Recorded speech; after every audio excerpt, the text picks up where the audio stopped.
presented by DNS Entertainment। पापा पापा देखो छिए फोन लगाएगा कहाँ छै पापा पापा The person you are calling is currently busy.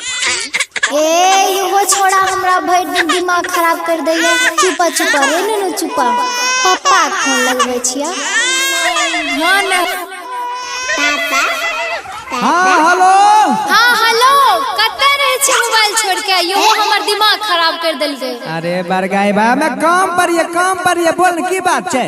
कहले ना हिसाब बारी दे देलक ठेकेदार। अरे दे दल के परसू आब रहलियो गांव। हां त सुनियो की लेके आबै छी हमरा ले पता है ने अहाँ के। ई बरगाई की लागे बोल की लागे जल्दी बता। टाइम नहीं छै जल्दी बता। त सुनियो